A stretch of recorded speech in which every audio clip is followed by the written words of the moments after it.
Lia baba akikutabiria pale kwa habari ya familia yako, yale aliyozungumza, unawezaje kumwambia mtazamaji anayekutazama wakati ukatuthibitishia ni kweli, au yale aliyozungumza juu Mungu alivyokugusa yanauhalisia na maisha yako? Ndio. Upande upi? Mimi namuomba Mungu aniongezee imani nimtumikie kweli. Na baba pia alizungumza kwa habari ya kwenu hakuna mwanaume kabisa. Hapana, sina kaka mimi. Kwa hiyo na amezungumza kwamba alikuwa anaomba kwa ajili ya familia. Hayo mambo yanathibitisha vipi hapa? Namuomba Mungu kuhusu familia yangu kwa sababu nipo mbali nayo, huwa naiombea. Ulikuwa naombea familia.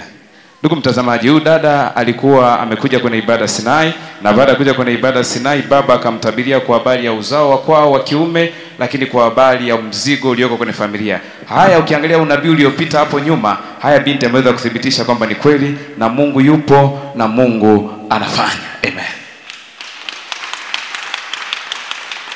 Dada, ulikuwa katika ibada leo Sinai, tumeshuhudia baba akikutabiria kwa habari ya mahusiano yako, na alipozungumza kwa habari ya mahusiano umethibitisha kwamba baba amezungumza kwamba aliona kwamba una shida, hauolewi, au ukipata watu mnaachana. Hayo mambo yana ukweli ndani yake?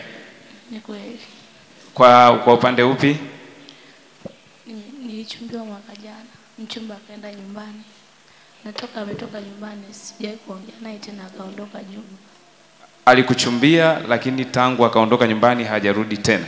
Hajarudi tena. Ndugu mtazamaji, huyu ni dada ambaye tumeshuhudia unabii wake hapo nyuma. Ndugu mtazamaji uliyetazama, ni unabii ambao alikuwa akitabiriwa juu ya mahusiano yake, na anathibitisha ya kwamba alichokisema baba ni kweli. Maana mwaka jana amechumbiwa, mpaka mtu ameenda mpaka kwao amejitambulisha, lakini mpaka tunavyoongea mpaka sasa, mpaka leo baba alipokuwa akimwombea hajarudi huyo mtu tena. Lakini kwa neno la baba tunaamini kuanzia sasa anakwenda kuolewa kwa heshima katika jina la Yesu.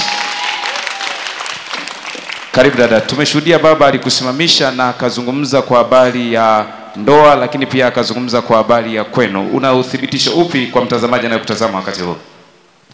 Ni kweli mtumishi wa Mungu amenitabilia na ameniambia mambo yaliyokuwa yakinisibu. Mimi shida yangu kubwa huwa napatwa na ndoto usiku. Wakati mwingine ninaweza kuwa naota navuka, wakati mwingine navuka maji, au wakati mwingine naota niko makaburini tunazika.